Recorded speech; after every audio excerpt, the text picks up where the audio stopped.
Okay, so thank you so much for joining with us. Today we are going to start our class, and this is very beginning of our class. And today we will discuss about some important facts and distinctions and important informations. Today I will give you about our IELTS exam and why you should to give the IELTS exam, why you should to choose the IELTS for your English proficiency system. So definitely we will discuss about elaborately. And if you have any question, definitely you can ask me after completing our class. Okay. So this is an important part for you. And if you have any question, you have a time at the end of our class today. So at the beginning of our class, I would like to know about some information, basic information, and I want to give some instruction how you should to start your IELTS preparation and how you should to take preparation for getting the high band score in your IELTS exam. This is very important for you. So if you can do this perfectly and what type of advice today I will give you, this is very important for everybody because at the beginning of your journey, if you can start very perfectly, it will be best preparation and best things for you and for your preparation. So at the beginning, I would like to say that what is IELTS and why you should to give IELTS. So especially there are two reasons to give the IELTS exam. So first of all, we actually try to give the IELTS and try to get the high band score in our IELTS exam because of our higher study in abroad. So when you decide to go to the abroad for joining in a university or college or any kinds of institution, so definitely you should have to prove that you are really capable to communicating in English and your English level is really outstanding. This is very important. So for this reason, actually most of the universities they give the requirements in their strategy. You have to prove that you are really capable to communicate in English and if you have standard IELTS result, IELTS band score in your IELTS exam. And not only for IELTS, if you choose any kind of English proficiency system, it can be GRE, GMAT, Duolingo, YTC, PT, TOEFL, and many other type of language proficiency systems actually are available all over the world. But especially why you should to give IELTS exam. This is very important to you. So you should to know that IELTS is really universal type of language proficiency system. So for this reason, you should to choose this type of exam. Okay. So why it is universal? So if I want to talk about Duolingo or any kind of language processing system, it's actually a specific country-based test. It can be such as most of the universities, they are accepting Duolingo. Okay.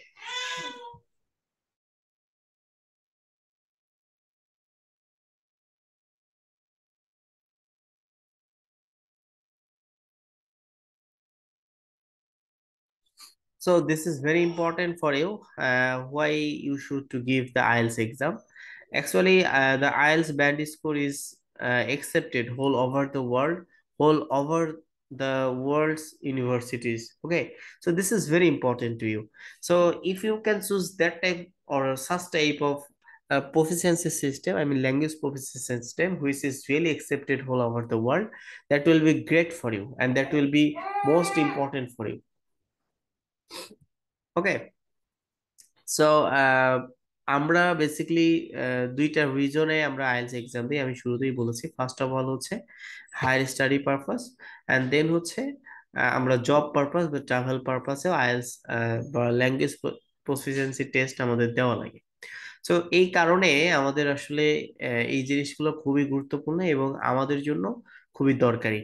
So basically আমাদের most of the students they are trying to give the IELTS academic test because of their academic purpose, such as they always want to go to abroad for their higher study, and besides if they want to earn money or want to join any kind of job. Okay, so this is the very primary reason and primary important fact for everybody. Okay, and then we should to know the full meaning of IELTS. Okay, আমরা প্রায় দেখি অনেক স্টুডেন্টরা তারা IELTS exam দিতে চায়, কিন্তু এটা যে আইইএলটিএস এই পুরা জিনিসটাই আসলে ঠিকঠাক বলতে পারে না। হ্যাঁ, অনেকে আইএলটিএস বলে, হ্যাঁ, ইটা বলে না বা সামথিং। এটা রিজনটা হচ্ছে they actually don't know about the full meaning of IELTS. Okay, বা or IELTS, in short it's IELTS.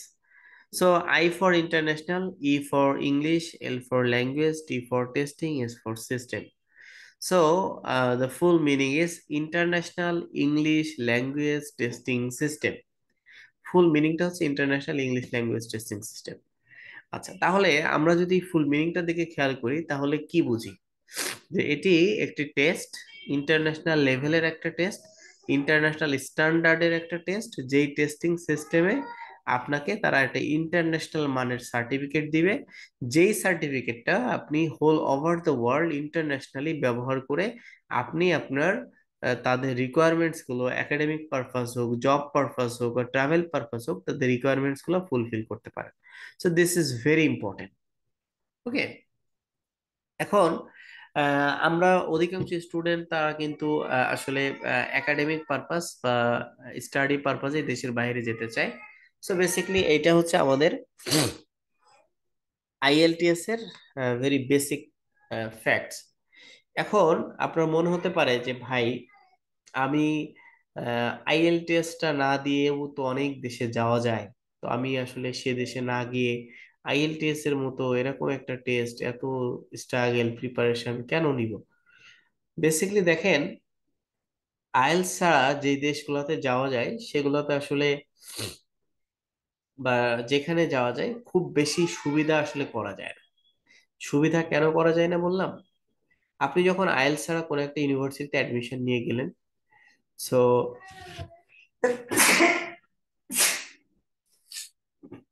Sorry, so IELTS ছাড়া কোনো একটা ইউনিভার্সিটিতে যাওয়ার পরে আনফরচুনেটলি আপনার অ্যাডমিশনটা ক্যান্সেল হলো। এখন আপনাকে তো ইনস্ট্যান্ট কোনো আরেকটা ইউনিভার্সিটিতে ট্রাই করতে হবে, সেক্ষেত্রে আপনি কি করবেন? তো ইনস্ট্যান্ট তো আপনার আসলে নতুন একটা ইউনিভার্সিটিতে অ্যাডমিশন নেওয়ার জন্য ডেফিনেটলি তাদের আইএলটিএস রিকোয়ারমেন্টস আছে।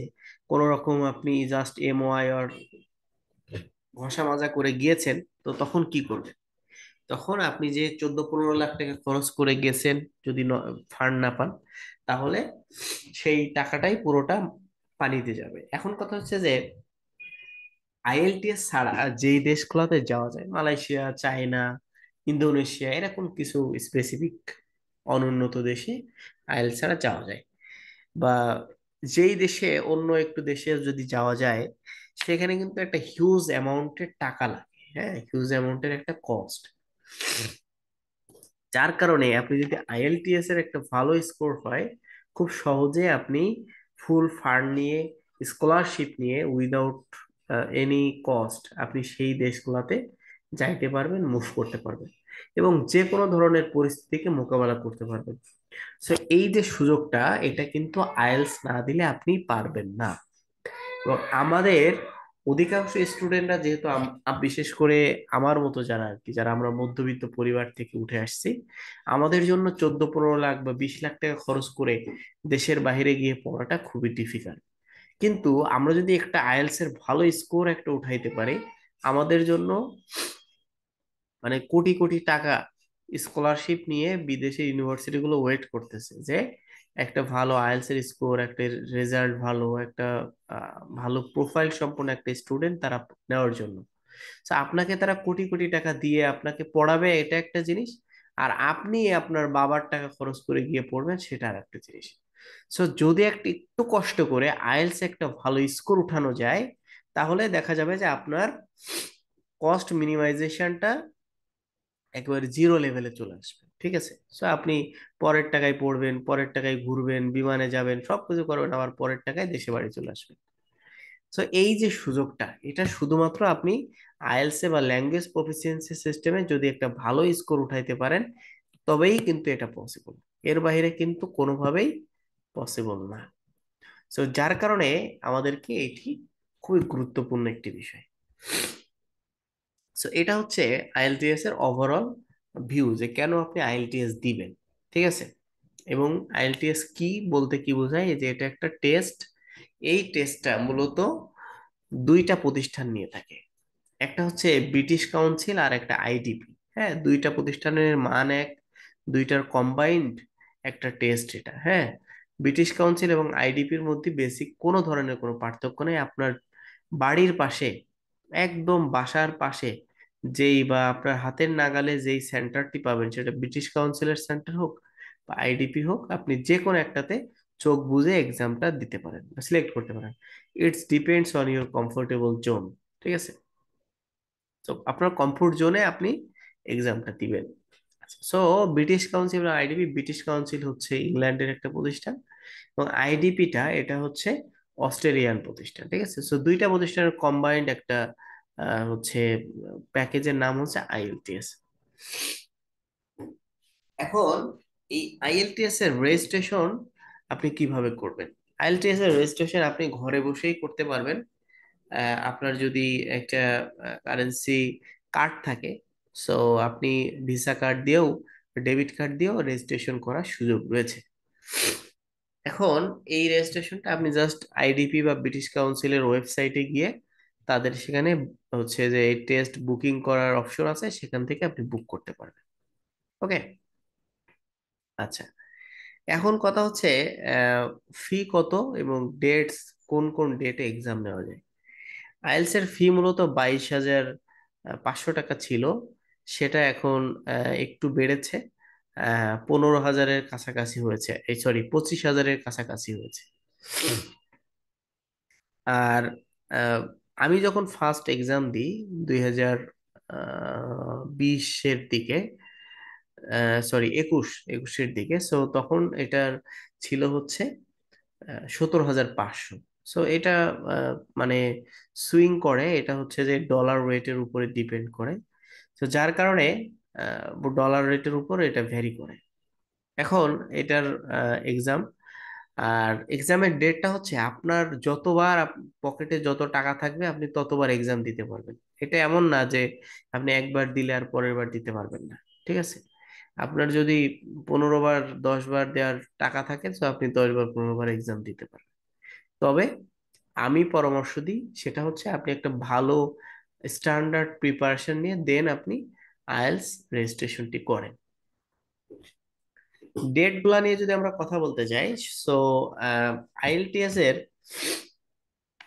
যে ডেট, এই ডেট মূলত ব্রিটিশ কাউন্সিল বা আইডিপির যে ওয়েবসাইট থাকে সেখানেই মূলত তাদের ডেট গুলা দেওয়া থাকে। আমরা যদি অ্যাট এ গ্লান্স একটু ডেট নিয়ে কথা বলি, সেটি হচ্ছে ম্যাক্সিমাম টাইমে তাদের প্রত্যেক মাসে মিনিমাম 4টা টেস্ট তারা রাখে। ঠিক আছে, তার মানে বছরে 4 × 48 বা 50-52টার মতো টেস্ট তারা পেপার বেসড বা হচ্ছে কম্পিউটার বেসড এক্সামের জন্য রাখে। আপনি আপনার পছন্দ মতো যেই ডেটে অ্যাভেলেবেল সিট আছে, আপনি যে সেন্টারে দিতে চাচ্ছেন ওই সেন্টারে আপনার পছন্দ মতো ডেট সিলেক্ট করে আপনি এক্সাম দিতে পারবেন। ঠিক আছে, আচ্ছা। সো এটা হচ্ছে ডেটের বিষয়, যে আপনি যতবার ইচ্ছা আপনি টাকা দিয়ে পেমেন্ট করে রেজিস্ট্রেশন করতে পারবেন। আর আপনার ইচ্ছা মতো আপনি ডেট নিতে পারবেন, যে আপনি সামনে জানুয়ারিতে এক্সাম দিবেন নাকি ফেব্রুয়ারিতে নাকি মার্চে। তাদের একটা ক্যালেন্ডার আছে যে এই ডেটে তাদের এক্সাম হয়। আপনি ওই ডেটে একটা সিলেক্ট করে ওই ডেটে আপনি কনফার্ম করে পেমেন্ট করতে পারবেন। এখন কথা হচ্ছে ভাই, আইএলটিএস এক্সামের জন্য রেজিস্ট্রেশনের জন্য আমাদের কি কি লাগবে? আইএলটিএস এর এক্সামের জন্য শুধুমাত্র আপনার যেটা লাগবে, একটা হচ্ছে যে আপনার পাসপোর্ট বা এনআইডি কার্ড। যদি স্মার্ট কার্ড থাকে আপনি স্মার্ট কার্ড দিয়েও কিন্তু আইএলটিএস এক্সাম দিতে পারবেন। আইএলটিএস এক্সাম দেওয়ার জন্য পাসপোর্ট কিন্তু ম্যান্ডেটরি না, আপনি স্মার্ট কার্ড দিয়েও এক্সাম দিতে পারবেন। দ্বিতীয়ত, আরেকটা জিনিস যেটা লাগবে সেটা হচ্ছে টাকা। অর্থাৎ টাকা এবং আপনি পাসপোর্ট পাসপোর্ট বা এনআইডি কার্ড থাকলে আপনি আইএলটিএস এক্সামটি দিতে পারবেন। এটা হচ্ছে সহজ কথা। আচ্ছা, এখন কথা হচ্ছে এই আইএলটিএস আসলে কত রকমের হয়ে থাকে। আইএলটিএস সাধারণত দুই ধরনের হয়। একটা হচ্ছে একাডেমিক আইএলটিএস আর একটা হচ্ছে জেনারেল ট্রেনিং আইএলটিএস। হ্যাঁ, এটার পাশাপাশি অনলাইন আইএলটিএস নামে আরেকটা আইএলটিএস 2022-এ তারা এনরোল করেছে, কিন্তু সেটা বাংলাদেশে অ্যাভেলেবল না। হ্যাঁ, এটা হচ্ছে অনলাইন আইএলটিএস। ঠিক আছে, অনলাইন আইএলটিএস। ঠিক আছে, এটা বাংলাদেশের এখন পর্যন্ত অ্যাভেলেবেল হয়নি, এটা অনলাইন আইএলটিএসটা। আচ্ছা, আমরা যদি একাডেমিক আইএলটিএস নিয়ে কথা বলতে চাই, একাডেমিক আইএলটিএসটা হচ্ছে যারা দেশের বাইরে হায়ার স্টাডিজ এর জন্য, পড়াশোনার জন্য দেশের বাইরে যেতে চায় তাদের জন্য একাডেমিক আইএলটিএস। ঠিক আছে, সহজ কথা, একটু ইজি ভাবে আমরা নিব। আর একটা জেনারেল ট্রেনিং আইএলটিএস বা জিটি বলে। সো এই জিটি আইএলটিএসটা হচ্ছে যারা জব পারপাস বা ট্রাভেল পারপাস যেতে চায় তাদের জন্য জেনারেল ট্রেনিং। একটা বিষয় একটু নোট রাখি, সেটি হচ্ছে একাডেমিক এবং জেনারেল ট্রেনিং এর মধ্যে পার্থক্য হচ্ছে একাডেমিকের থেকে জেনারেল ট্রেনিংটা কম্পারেটিভলি একটু ইজি হয়। হ্যাঁ, এটা একটু ইজি হয়, এটার কোশ্চেন প্যাটার্ন বা সামগ্রিক বিষয়গুলো একটু ইজি হয় তুলনামূলকভাবে। যার কারণে অনেকে চাকরির জন্য যারা যেতে পছন্দ করে তারা জেনারেল ট্রেনিং দিয়ে থাকে। আর অনলাইন আইএলটিএস বলে একটা আইএলটিএস এর ভেরিয়েশন তারা নিয়ে আসছে, যদি এটা বাংলাদেশের জন্য এখন পর্যন্ত অ্যাভেলেবেল না, কিন্তু অনলাইন আইএলটিএস এটা হচ্ছে আপনি ঘরে বসেই এই আইএলটিএস টি দিতে পারবেন, এটার জন্য কোনো সেন্টারে যাওয়া লাগবে না। হ্যাঁ, ঘরে বসে আপনি আপনার পাসপোর্ট শো করে আপনার যদি পার্সোনাল পিসি থাকে সেটা দিয়ে আপনি এখানে যুক্ত হতে পারবেন। ঠিক আছে, কিন্তু সবগুলোর কোশ্চেন প্যাটার্ন সেম, সবগুলোর কোশ্চেন প্যাটার্ন সেম। আর একটা হচ্ছে ইউকে ভিআই আইএলটিএস। এটা এক ধরনের বিশেষ ধরনের আইএলটিএস, এটা শুধুমাত্র ইউকে এর জন্য একসেপ্টেড। হ্যাঁ, এখানের পার্থক্যটা হচ্ছে যে এইটার পুরো টেস্টটা, ইউকেভিআর পুরো টেস্টটা মূলত রেকর্ডেড থাকে। ঠিক আছে, আর একাডেমিক বা জেনারেল ট্রেনিং আপনি যেটা সেন্টার বেসড যেটা, সো এই সেন্টার বেসডে দেখা যায় যে মানে আপনার সামনে আপনার এক্সামিনার থাকে, কিন্তু পুরো জিনিসটা ভিডিও হয় না, শুধুমাত্র স্পিকিংটা রেকর্ডেড থাকে। সো এইটাই হচ্ছে ইউকেভিআই আইএলটিএস এর মধ্যে পার্থক্য। ওকে, আচ্ছা, নেক্সট হচ্ছে আপনি আইএলটিএসটা কিভাবে দিতে পারবেন। একটা হচ্ছে দুইটা ওয়েতে দেওয়া যায়, একটা হচ্ছে কম্পিউটার বেসড আর একটা হচ্ছে পেপার বেসড। এখন কম্পিউটার বেসড মানে হচ্ছে যে আপনি কম্পিউটারে বসে আইএলটিএস এক্সাম দিবেন, আর পেপার বেসড হচ্ছে আপনি পেপার বা খাতা কলমে এক্সাম দিবেন। What is the difference between computer based exam and paper based exam? So এই জায়গায় যদি আমরা একটু ডিসকাশন করতে চাই, ভেরি সিম্পল।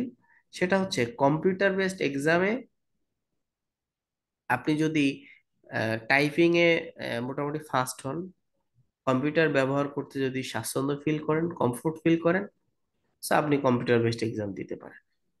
কিন্তু আমাদের ছোট থেকেই আমরা যেহেতু একটা এডুকেশন কারিকুলামের সাথে ইনভলভ, এবং আমরা অভ্যস্ততা হচ্ছে পেপার বেসড এডুকেশন সিস্টেমের সাথে, যার কারণে আমাদের সবকিছু পেপার বেসড এবং আমরা এটাতে কমফোর্টেবল। সো এই কমফোর্টেবল হওয়ার কারণে পেপার বেসড এক্সামটা আমাদের জন্য বেস্ট হতে পারে।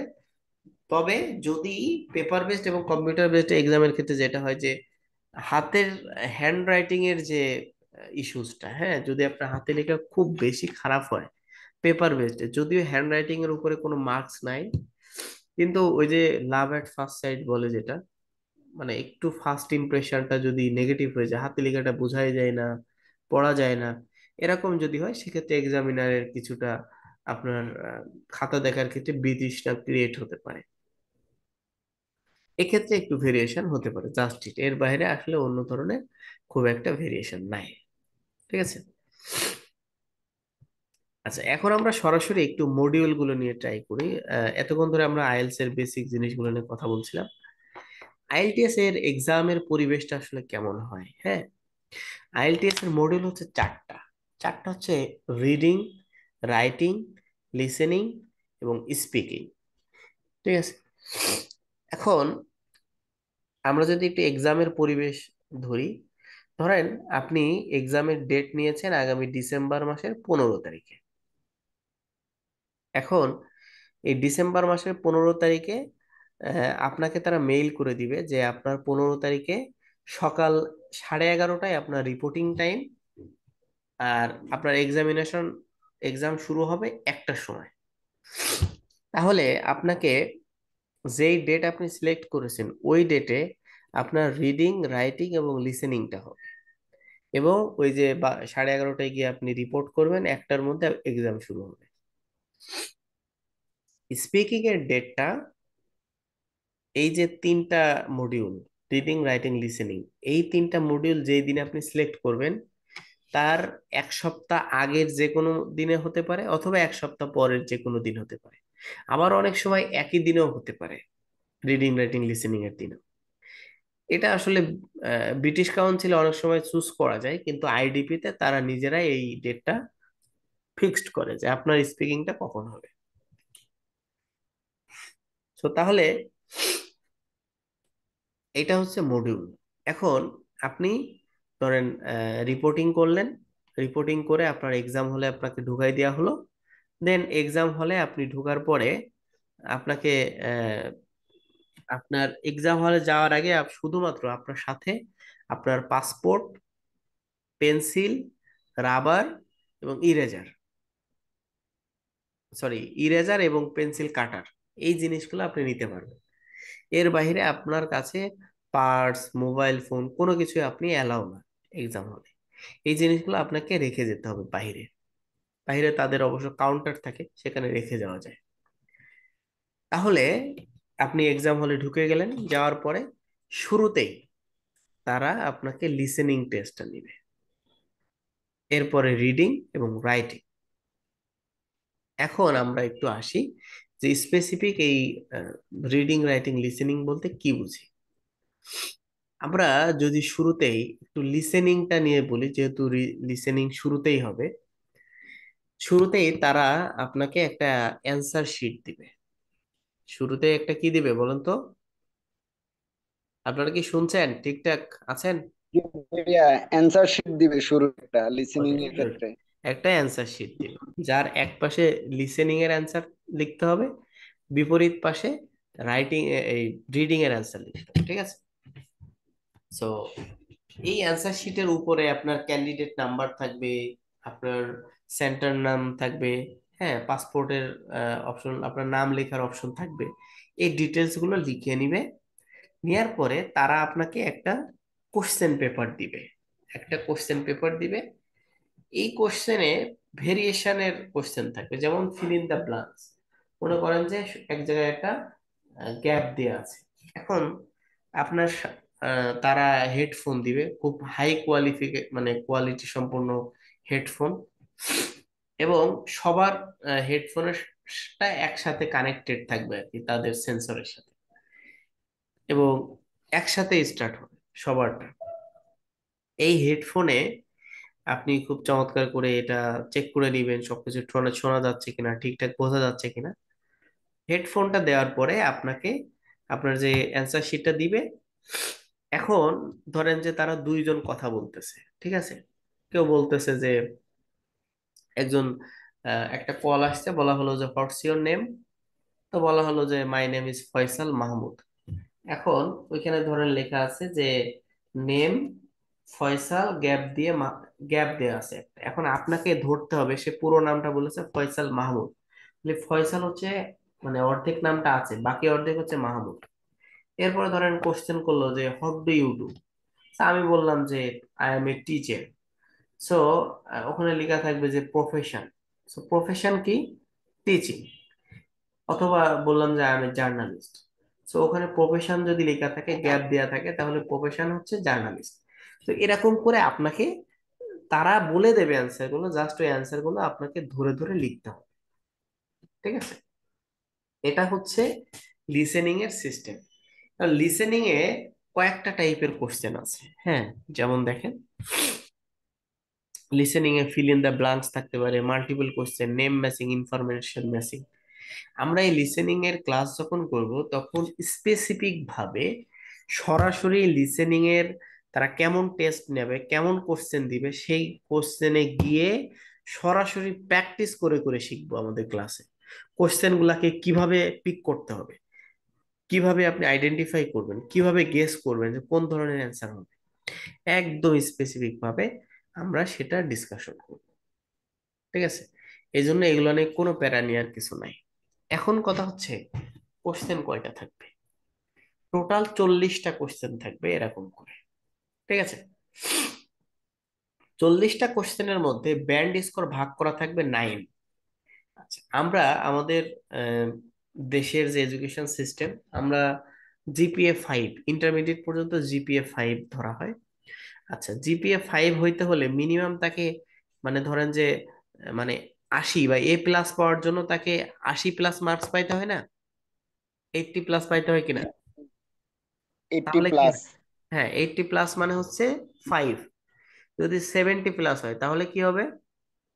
70 প্লাস হলে জিপি 5 স্কোর হবে 4। 4। ওকে, 5 গুড। স্কেলে। হ্যাঁ, তাহলে এখানে একটা স্কেল আছে যে সে ধরেন যে 71 থেকে 80-র মধ্যে পাইলে কি 5?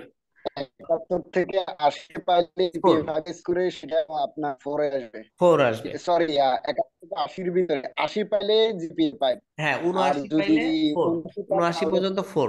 ঠিক আছে? আচ্ছা, তাহলে এটা যদি হয়, সো এটা হচ্ছে আমাদের এডুকেশন সিস্টেমের স্কেল। আইএলটিএস এর একটা স্কেল আছে, স্কেলটা হচ্ছে হাই ব্যান্ড স্কোর বা হাই, যে স্কোরটা সেটা হচ্ছে 9। হাই স্কোরটা কত? 9। স্কোরটা হচ্ছে 9। আচ্ছা, এখন আসেন, ধরেন যে আমরা আমাদের একটা ক্লাসে 4টা সাবজেক্ট, আইএলটিএস এর 4টা মডিউল। এখন একটা সাবজেক্টে এই 9-এর মধ্যে মনে করেন কেউ পাইলো 7, একটাতে 7, একটাতে পাইলো 6, একটাতে পাইলো মানে দুইটাতে 7, দুইটাতে 6 পাইলো মনে করেন। ঠিক আছে?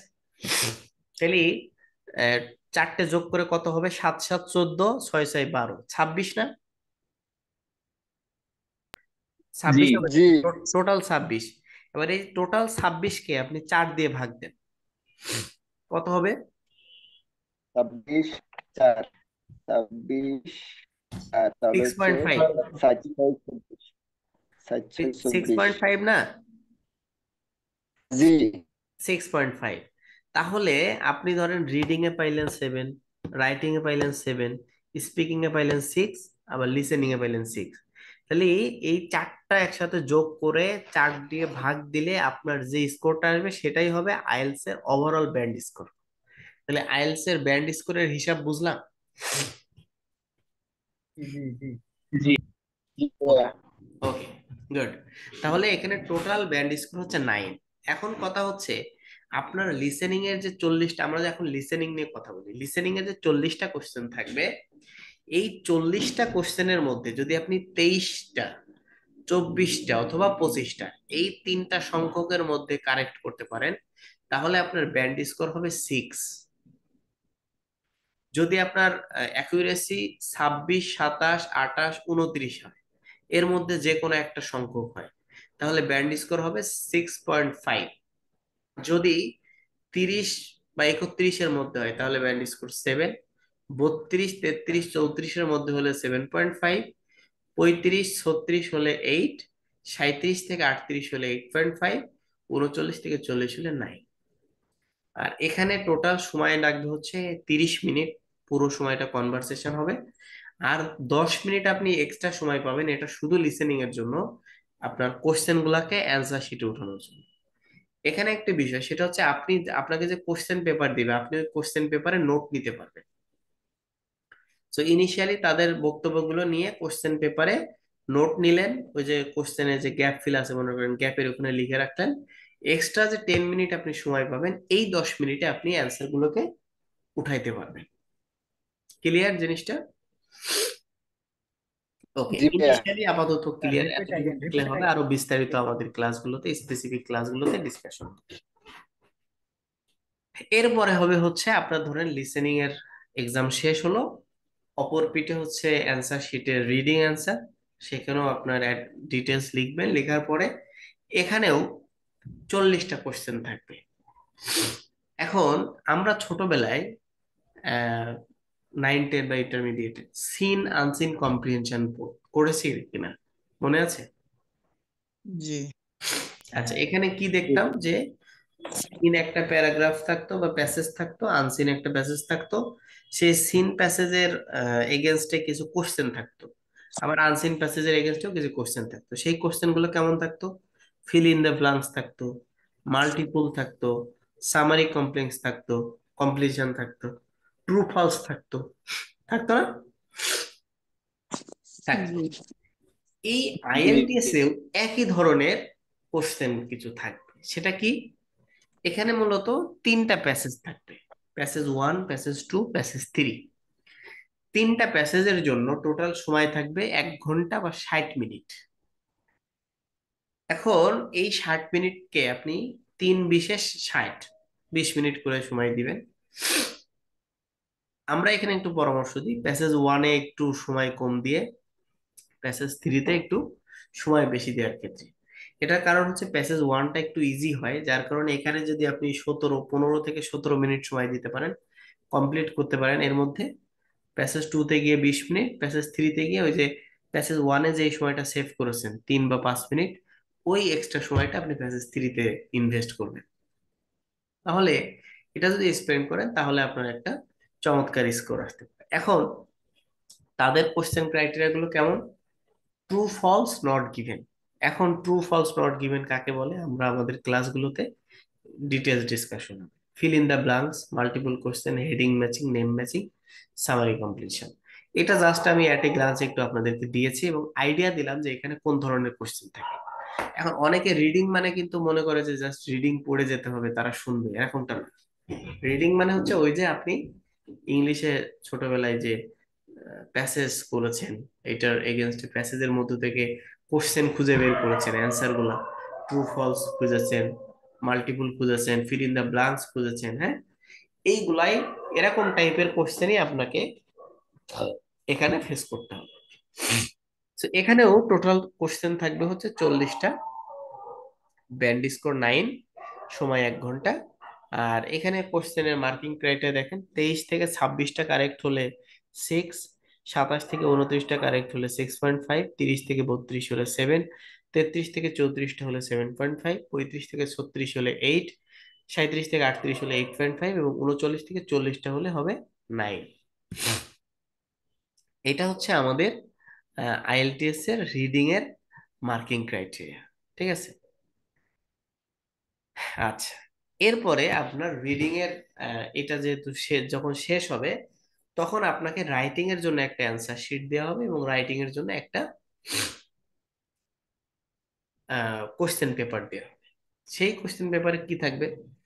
আচ্ছা, আপনারা যারা এই যে মোটামুটি জুনিয়র, লাস্ট 5-7 বছর আগে দিয়েছেন এক্সাম, কোনো একটা টেবিল বা ম্যাপ বা হচ্ছে পাই চার্ট, গ্রাফ, এটা দেয়া থাকতো, সেটাকে এক্সপ্লেইন করে লিখতে হতো। এরকম কোশ্চেন প্যাটার্ন পেয়েছেন আপনারা কেউ? হ্যাঁ হ্যাঁ, এটা স্ট্যাটিস্টিক আছে আর কি, পরিসংখ্যান। জি ভাই, পেয়েছি ভাই। হ্যাঁ, গুড। এই যে আপনি একটা টেবিল, পাই চার্ট, গ্রাফ দেখে দেখে জাস্ট ইনওয়ার্ডে লিখছেন, এটার নামই হচ্ছে রাইটিং টাস্ক 1। ভাই বুঝতে পারছেন? সহজ ভাষা, সহজে আমরা শিখবো, হ্যাঁ। জি জি জি। আমি শুরুতে আপনাদেরকে বলছি, আইএলটিএস টা ভেরি ইজি এবং আমাদের কাছে এটা আননোন কিছু না। হ্যাঁ, আমরা আমাদের যে এডুকেশন সিস্টেমের মধ্যে গেছি না একটু এদিক ওদিক, কিন্তু এই যে দেখেন রিডিংটা, রাইটিংটা, লিসেনিংটা তো একটু আমাদের জন্য আমরা, তারপরও যারা আমরা একটু নিয়মিত ইংলিশ নিউজ পেপার নিউজ শুনি বা পডকাস্ট শুনি তাদের জন্য ধরাটা খুব সহজ। এখন এই জিনিসগুলোর সাথে আমরা মোটামুটি কিন্তু পরিচিত। একটু যদি পরিকল্পনা নিয়ে আমরা প্রস্তুতি নিতে পারি তাহলে এটা আমাদের জন্য কঠিন কিছু না। আমি অলওয়েজ একটা কথা বলি, সেটা হচ্ছে যে মানে জিনিসটা সহজ ভাবে না। পৃথিবীতে আপনার আশেপাশে আপনাকে ডিসকারেজ করার জন্য অসংখ্য মানুষ আছে, বলবে আহ রে, দেখেন সে আইএলস এর প্রস্তুতি নিচ্ছে, হ্যাঁ, কি আইএলস পড়তেছে, ইত্যাদি ইত্যাদি, অনেক কথা বলবে, ঠিক আছে, কিন্তু ইউ ডোন্ট কেয়ার। আপনি এগুলাকে কেয়ার করার সময় নেই ভাই, জিনিসটা ভেরি সহজ। দেখেন, আমরা যারা হচ্ছে চাকরি বাকরির জন্য পড়াশোনা করে, বিসিএস বা সরকারি গভর্নমেন্ট জবের জন্য, দেখেন 5 বছর 7 বছর ধরে লেগে থাকে, একেবারে 15-16 ঘন্টা করে স্টাডি করে। ভাই আপনি যদি আইএলটিএস এ 10 ঘন্টা করে সময় দেন 3 মাসে, আপনি আমার এই কথার উপরে মানে শিওর থাকতে পারেন 7.5 ইজিলি পাইবেন। এবং অসংখ্য BCS cadre, government job holder, তারা এই চাকরি বাকরি ছেড়ে বিদেশে যাইতে চাই, মানে চাকরি বাকরি পাওয়ার পরে যে না আমার একটা সেটেল লাইফ লাগবে, বিদেশে যেতে চাই, ভালো কিছু করতে চাই, ভালো একটা লাইফ পেতে চাই। সো আপনি এইগুলার পেছনে সময় না দিয়ে যদি আপনি এখানে 3 মাস 4 মাস সময় দেন, ইজিলি যদি আপনি 7 বা 7.5 পান, আপনি সহজে ফুল ফান্ড পাবেন। আমেরিকার মতো কান্ট্রি থেকে আপনি ফুল ফান্ড স্কলারশিপ পাওয়ার পসিবিলিটি আছে। তো ভাই এত সহজ একটা জিনিস আমরা কেন এখানে সময় দিব না? এটা হচ্ছে রাইটিং টাস্ক। রাইটিংও কিন্তু 1 ঘন্টা সময়, 20 মিনিট সময় আপনার ব্যয় করা উচিত হচ্ছে টাস্ক ওয়ানের জন্য। টাস্ক ওয়ানে এই যে bar chart, line graph, table, pie chart থাকবে, জাস্ট আপনাকে ইন ওয়ার্ডে লিখতে হবে। ঠিক আছে? কিভাবে লিখতে হবে, কোন ধরনের ওয়ার্ড লিখতে হবে, কি কোন স্ট্রাকচার লিখতে হবে, আমাদের ক্লাসে একদম ইন ডিটেলস বিস্তারিত ডিসকাশন থাকবে। নেক্সট হচ্ছে টাস্ক 2। আপনাকে একটা কোশ্চেন দেয়া হবে, সেই কোশ্চেনের এগেনস্টে আপনি আহ, সেটার অ্যান্সার লিখতে হবে। এই টাস্ক 2 এর জন্য আপনাদেরকে তো আমি স্ট্রাকচার বেস ক্লাস অবশ্যই নিব, কোন স্ট্রাকচার ফলো করবেন, কোন ধরনের ভোকাবুলারিজ লিখবেন। পাশাপাশি যাদের কাছে খুব বেশি কঠিন মনে হবে তাদের জন্য আমি কয়েকটা টেমপ্লেটসও দিয়ে দিব, যেটা দিয়ে আপনি ইজিলি 6.5 to 7 রাইটিং টাস্ক 2 এবং 1-এ লিখতে পারেন, পেয়ে যাবেন। সো এখানে একটা ক্রাইটেরিয়া আছে, টাস্ক 1 এর জন্য আপনি সময় পাবেন হচ্ছে 20 মিনিট, এবং আপনাকে মিনিমাম 150 ওয়ার্ডের একটা রাইটিং লিখতে হবে। টাস্ক 2 এর জন্য সময় পাবেন 40 মিনিট, যেখানে 250 ওয়ার্ডের একটা রাইটিং আপনাকে লিখতে হবে। সো তাহলে এইটা হচ্ছে যে আমাদের এই টাস্কের মেইন থিম বা হচ্ছে লেখার ওয়ে। কিভাবে লিখবে একদম ধরে ধরে আমাদের ক্লাসগুলোতে ডিসকাশন হবে, এই জায়গায় কোনো টেনশনের কিছু নাই। ঠিক আছে? জাস্ট ক্লাসগুলো রেগুলারলি করবেন, ইনশাল্লাহ কোনো ধরনের কোনো সমস্যা হবে না ইনশাল্লাহ। ওকে, আচ্ছা। সো এটা হচ্ছে রাইটিং এর জন্য। স্পিকিং এর জন্য কি, দেখেন, স্পিকিং আমি বলেছি যে যেদিন আপনার মূল এক্সাম হবে তার 7 দিন আগে বা 7 দিন পরে টেস্ট হয়। স্পিকিংটা কি, মানে স্পিকিংটা ভেরি সিম্পল। আমরা একটা কোনো অপরিচিত মানুষ বা কোনো ধরেন পরিচিত মানুষ দীর্ঘদিন পরে দেখা হয়েছে, বা অপরিচিত মানুষের সাথে দেখা হলে কি বলি, যে প্রথমে তার সাথে পরিচিত হই কিভাবে, মানে ইন্ট্রোডাকশনটা হয় যে what's your name, what do you do, where you from, হ্যাঁ, what's your father do, how many siblings you have, how many members you have in your family. এই যে তার সম্পর্কে বেসিক কিছু কোশ্চেন করি, এটা হচ্ছে স্পিকিং এর শুরুতে হবে। এই অ্যাটমসফিয়ারটা কেমন হবে, ধরেন আপনি স্পিকিং এক্সাম দিতে গিয়েছেন, আপনার স্পিকিং এর সময় সকাল 11টা 30 মিনিট, আপনার রিপোর্টিং সময় 11টা 10। তো আপনি রিপোর্টিং সময়ের মধ্যে গেলেন, আপনাকে আপনার ফিঙ্গার নিল, আপনার ছবি নিল, যে এই ছবিটা আপনার সার্টিফিকেটে থাকবে। সো এই ছবি নেওয়ার পরে আপনাকে একটা রুমে, একজন এক্সামিনার আছে, আপনি সেই রুমে চলে গেলেন। এক্সামিনার হচ্ছে যেখানে যেভাবে থাকবে, একটা টেবিল, ছোট্ট টেবিল, এই টেবিলের এক পাশে এক্সামিনার থাকবে আর এক পাশে একটা চেয়ার থাকবে, এই চেয়ারে আপনি বসবেন এবং গিয়ে সে শুরুতেই বলবে give me your passport and your identity. আপনি আপনার পাসপোর্ট বা এনআইডি যেটা দিয়েই রেজিস্ট্রেশন করবেন সেটা দিবেন। এরপরে সে বলবে হোয়াটস ইউর নেম। আচ্ছা, আপনি বলবেন যে this is Faisal Mahmud, Faisal is my given name and my surname is Mahmud, you can call me Faisal. So এটা হচ্ছে যে বেসিক কোশ্চেন। এবং বলা হলো হোয়ার ইউ ফ্রম, সো আপনি বলতে পারেন যে I am from Jhenaidah district and my district is really outstanding place because it has some great sea beaches, and when I get my leisure time and when I get vacation or any kinds of occasion from my university life, I try to go to my hometown.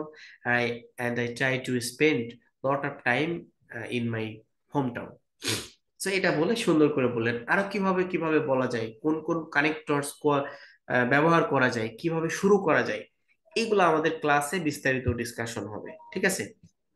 তো আমরা এখন just আইডিয়াটা দিচ্ছি, এগুলা নিয়ে বেশি প্যারা খাওয়া যাবে না, ঠিক আছে? আপনি জাস্ট ক্লাসগুলো রেগুলারলি করলেই হবে। ওকে, আচ্ছা। এরপরে একটা কিউ কার্ড সেকশন বলে, এখানে আপনি একটা টপিক দিবে, বলা হলো যে আপনি এমন একজন ব্যক্তি সম্পর্কে বলেন যাকে আপনার লাইফে আপনি আইডিয়াল হিসেবে মানেন। আপনার লাইফে আইডল হিসেবে যে কেউ হতে পারে, আপনার বাবাও আপনার লাইফের আইডল হতে পারে, আপনার বেস্ট ফ্রেন্ড হতে পারে, আপনার গ্র্যান্ডফাদার হতে পারে, যে কেউ হতে পারে। তো আপনি আপনার বাবা বা গ্র্যান্ডফাদার বা যাকেই আপনি মনে করবেন, সে কিন্তু বলে দেবে না যে তোমার বাবাকে নিয়ে বলো, তোমার দাদাকে নিয়ে বলো, এরকম বলবে না, বলবে যে কোনো একজন ব্যক্তি যে হচ্ছে আপনার লাইফে আইডিয়াল। অথবা বলা হলো যে কোন একটা প্লেস সম্পর্কে বলেন যেই জায়গায় আপনি ঘুরতে যেতে চান।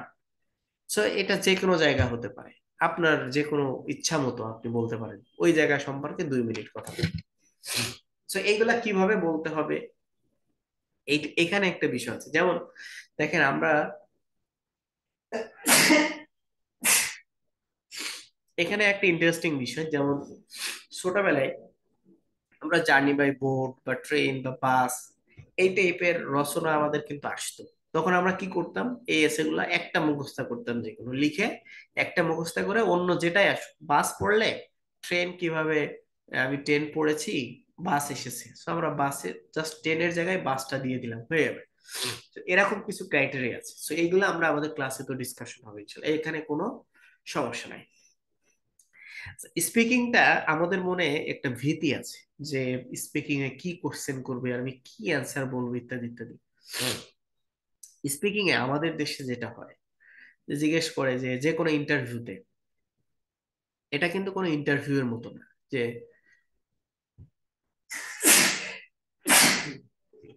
সরি, এটা কোনো ইন্টারভিউ না। যেমন আপনাকে বলা হলো কাজী নজরুল ইসলামের হচ্ছে যে দাদার নাম কি, রবীন্দ্রনাথের বইয়ের নাম কি, হ্যাঁ, এইগুলা এরকম টাইপের কোনো কিছু জিজ্ঞেস করবে না, মুখস্থ করা লাগবে এরকম কোনো কিছু জিজ্ঞেস করবে না। সিম্পল ন্যাচারাল, আমরা মানুষের সাথে একজন কথা বলতে গেলে যেরকম স্বাভাবিক ন্যাচারালি কথা বলি, এরকম ন্যাচারালি কথা বলতে হবে। সো এটা হচ্ছে স্পিকিং পার্ট। এখন আমরা ওভারঅল একটা আইএলটিএস এর আইডিয়া নিয়ে ট্রাই করলাম, চেষ্টা করলাম।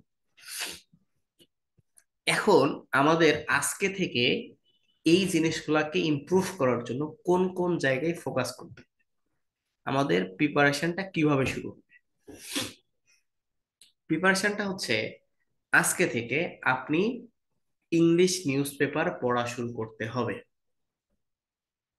It's for reading task. English news paper পড়া শুরু করতে হবে।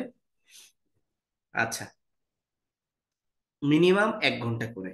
এখন যাদের বাসা ধরেন গ্রামে, আপনি ইংলিশ নিউজ পেপার পাচ্ছেন না বা পান না, সমস্যা নেই, আপনি এখন তো সবকিছু অনলাইনে আছে, অনলাইনে নিউজ পেপার পড়েন, ঠিক আছে? অথবা ম্যাগাজিন পড়তে পারেন, বিভিন্ন ধরনের জার্নাল পাওয়া যায়, সেটাও পড়তে পারেন।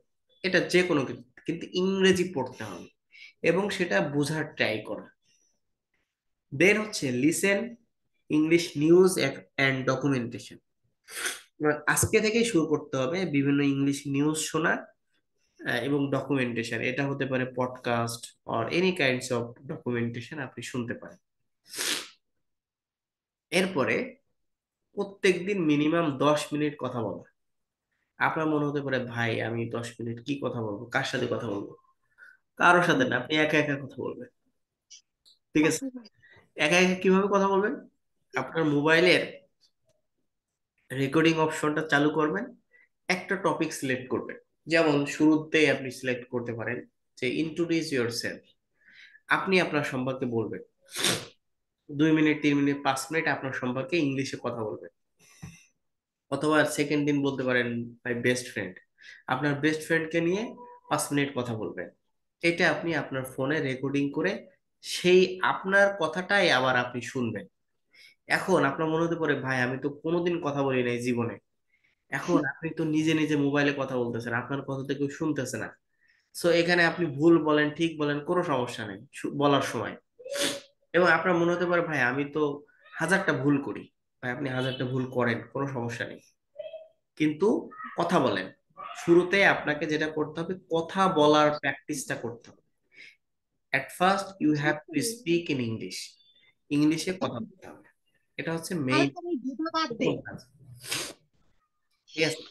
এই কাজটা করার পরে আপনাকে যেটা করতে হবে, প্রত্যেক দিন রাইট অ্যাটলিস্ট আ পেজ রেগুলারলি, একটু ট্রাই করা কিছু না কিছু লেখা। ভাই খুব সহজ সহজ সেন্টেন্স মেক করা, সহজ সহজ সেন্টেন্স লেখা। যেমন আপনি লিখতে পারেন মাই প্যারেন্টস, মাই ফাদার, হ্যাঁ, বা my best teacher, my garden. এরকম ছোটবেলায় ওই যে 8 9-এ যে প্যারাগ্রাফ লিখতেন না, ওই প্যারাগ্রাফ গুলা এক একদিন আপনি লিখবেন। কোনো সেন্টেন্স স্ট্রাকচার ঠিক হওয়ার দরকার নেই, সব ভুল হোক, কিন্তু লিখবেন, লিখে যাবেন ভাই প্রত্যেক দিন এক পেজ। এইটা হচ্ছে, আমি বলতেছি যে এই কাজটা যারা আজকে থেকে শুরু করতে পারবে, 2 মাসের মধ্যে যদি সে তার আইএলটিএস এর স্কোর 6.5 to 7 এর মধ্যে যাওয়ার মতো লেভেল না তৈরি হয়, তারপর আমাকে বলবেন। কিন্তু যদি আপনি আমার এই হোমওয়ার্ক গুলো না করেন, আমার ডিরেকশন গুলো ফলো না করেন, তাহলে ভাই এরকম ক্লাস আপনি শুধু 2 মাস না, 2 বছর ধরে করলেও খুব বেশি লাভ হবে বলে আমার কাছে মনে হয় না। সো এটা হচ্ছে আমাদের ওভারঅল আইএলটিএস এর একটা ভিউ আপনাদের সামনে প্রেজেন্ট করার চেষ্টা করলাম। এটা হচ্ছে ওভারঅল একটা ভিউ। এখন আজকের এই যত ক্লাস যতটুকু নেওয়া হলো, এই ক্লাসগুলোর মধ্যে আপনাদের কারো কোনো কথা জিজ্ঞাসা বা প্রশ্ন থাকলে করেন, হ্যান্ড রেজ করেন, দেন আনমিউট করে কথা বলবেন। কারো কোনো কথা থাকলে, জিজ্ঞাসা থাকলে করতে পারেন, যে কোনো কোশ্চেন।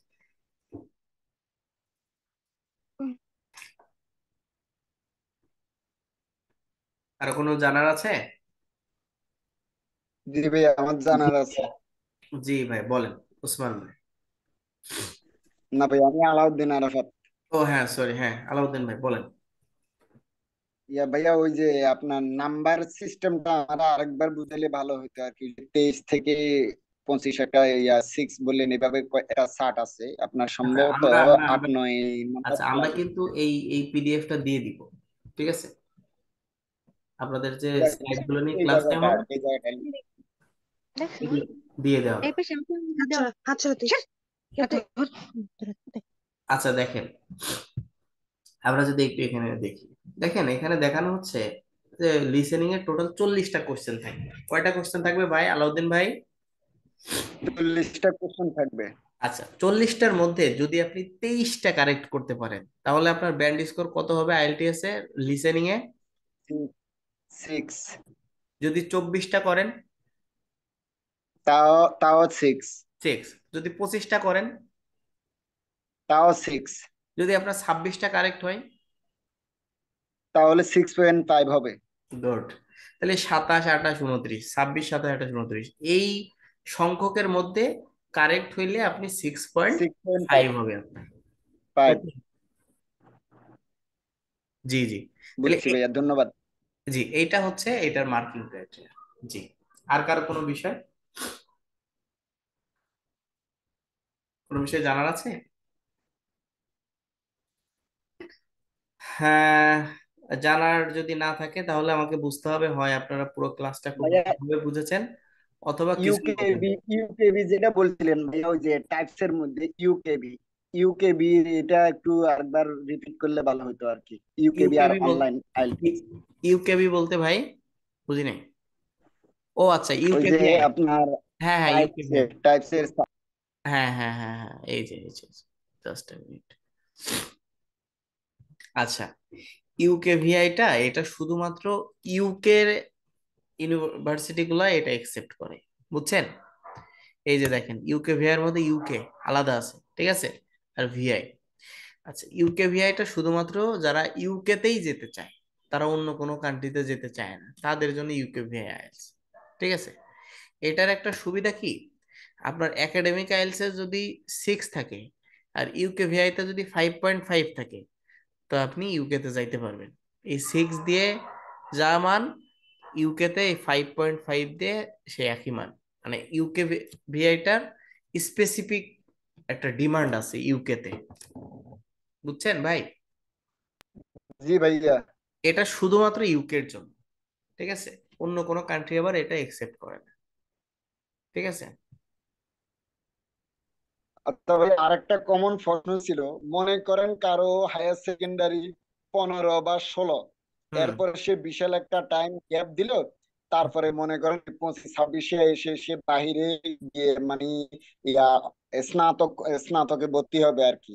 তো হুম। এই ক্ষেত্রে কোন দেশ এলাও করে, কান্ট্রিগুলো এলাও করবে কিনা সেটা জানার ছিল। আচ্ছা, এখানে আসলে ডিপেন্ড করা হচ্ছে, আপনাকে খুঁজতে হবে যে কোন দেশে। হ্যাঁ, অনেক দেশের কান্ট্রি এবং অনেক ইউনিভার্সিটি এটা এলাও করে, হ্যাঁ। তা আপনাকে সেটা খুঁজতে হবে যে কোন কান্ট্রি এবং কোন ইউনিভার্সিটি এটা এলাও করে, হ্যাঁ। এটার জন্য এখন কথা হচ্ছে ভাই, আপনি কিভাবে খুঁজবেন? এটা তো একটা প্রশ্ন নাকি? জি ভাইয়া। হ্যাঁ, এটার প্রশ্নটা হচ্ছে আপনি বিশেষ করে ইউকে, মানে ইউএস এর যে ইউনিভার্সিটি গুলো আছে, আমেরিকা, এই ইউএস এর ইউনিভার্সিটি গুলা এটা huge gap, study gap accept করে, ঠিক আছে?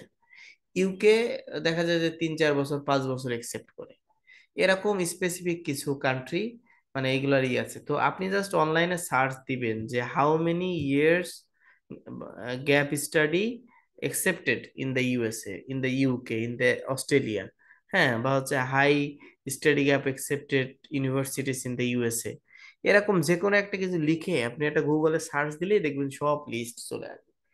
এখন ভাই গুগল এমন একটা জিনিস হয়ে গেছে, মানে আপনি চিন্তার বাইরে, এর কাছে সব ইনফরমেশন আছে, বুঝছেন?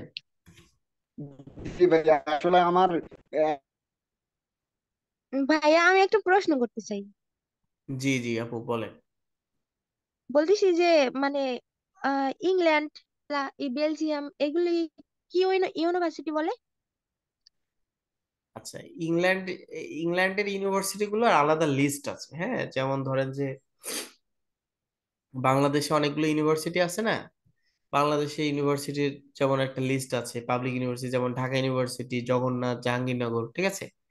সো ইংল্যান্ডেরও এরকম অনেকগুলো ইউনিভার্সিটি আছে, আপনাকে সেই ইউনিভার্সিটিতে অ্যাপ্লাই করতে হবে, ইউনিভার্সিটি ধরে ধরে, ঠিক আছে? ইংল্যান্ড জি। হচ্ছে, এবার ইংল্যান্ডকে ইউকে বলে, বা হচ্ছে এটা হচ্ছে ইংল্যান্ড একটা দেশের নাম, সেই দেশে অনেকগুলো ইউনিভার্সিটি আছে, ঠিক আছে? আমি যখন অ্যাপ্লাই করব তখন কয়টা ইউনিভার্সিটিতে অ্যাপ্লাই করতে পারবো? আপনি অনেকগুলো ইউনিভার্সিটিতে অ্যাপ্লাই করতে পারবেন, কারণ তাদের অ্যাপ্লাই করার জন্য একটা ফি দেওয়া লাগে। আপনি যতগুলো ইউনিভার্সিটিতে ফি দিতে পারবেন ততগুলো ইউনিভার্সিটিতে অ্যাপ্লাই করতে পারবেন। আর একটা জিনিস হচ্ছে যে তাদের ইউনিভার্সিটিতে অ্যাপ্লাই করার জন্য কিছু রিকোয়ারমেন্টস আছে। রিকোয়ারমেন্টস বলতে কি বোঝায়? রিকোয়ারমেন্ট বলতে তারা বলে যে আমাদের এখানে অনার্সে ভর্তি হতে হলে তার ইন্টারমিডিয়েটে 4 পয়েন্ট লাগবে, ধরেন বললো। আইএলটিএস এ জি। 6 লাগবে ব্যান্ড স্কোর, ঠিক আছে? বা হচ্ছে বলা হলো যে এরকম কিছু রিকোয়ারমেন্টস থাকে, ঠিক আছে?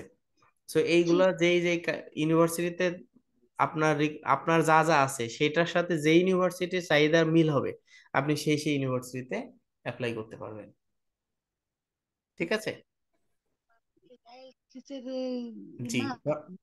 ধরেন আপনার আইএলটিএস এ 6 আছে, এখন কোন ইউনিভার্সিটিতে বলা হচ্ছে যে তাদের এখানে ভর্তি হইতে হলে 6.5 লাগবে, আপনি তো সেই জি। ইউনিভার্সিটিতে অ্যাপ্লাই করতে পারবেন না, তাই না? জি, কিন্তু ইন্টার ইন্টারমিডিয়েটের মানও কি ওইখানে তুলে ধরা হবে যখন অ্যাপ্লাই করব তখন? হ্যাঁ, এটা তো অবশ্যই ধরা হবে,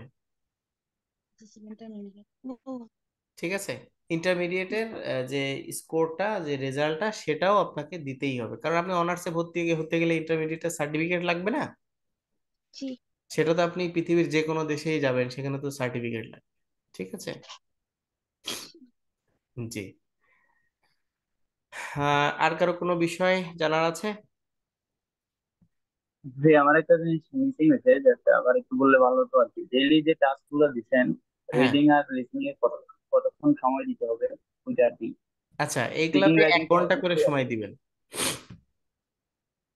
এই যে 1 ঘন্টা করে নিউজ পেপার পড়বেন, 1 ঘন্টা করে এইটা শুনবেন, আর এই যে 10 মিনিট করে মিনিমাম আপনি ইংলিশে কথা বলবেন, আর প্রত্যেকদিন মিনিমাম 1 পেজ করে লিখবেন। এখন 1 পেজ লিখতে আপনার যত সময় লাগে আপনি তত সময় দিবেন, ঠিক আছে? কারো হয়তো আধা ঘন্টা লাগবে, কারো 1 ঘন্টা লাগবে, ঠিক আছে?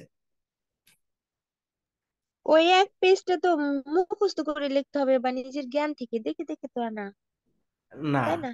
না না, দেখে দেখে না, মুখস্থ করেও না, আপনি নিজের থেকে লিখতে হবে। যেমন আপনি লিখবেন যে আপনার সম্পর্কে লিখবেন যে my name is Faisal Mahmud, I live in Dhaka.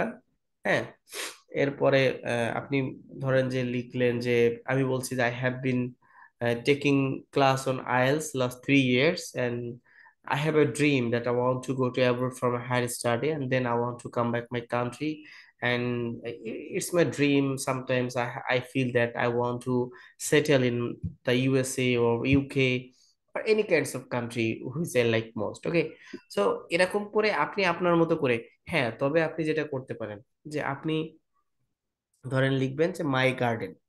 My garden সম্পর্কে কিছু ইনফরমেশন আপনি একটা প্যারাগ্রাফ থেকে নিলেন, নিয়ে আপনি আপনার মতো করে কিভাবে লেখা যায় সেটা ট্রাই করা। ঠিক আছে, এইটাই হচ্ছে আপনার মেইন কাজ। আপনি যদি দেখে মুখস্থ করে লিখে ফেলেন, এটাতে খুব একটা কাজ হবে না, এটাতে কোনো কাজ হবে না। ঠিক আছে, আপনি যদি 5টা সেন্টেন্স লিখতে পারেন, নিজে নিজে 5টা সেন্টেন্স লিখবেন। ঠিক আছে, কিন্তু মুখস্থ করে লেখার মধ্যে খুব একটা ফায়দা নেই।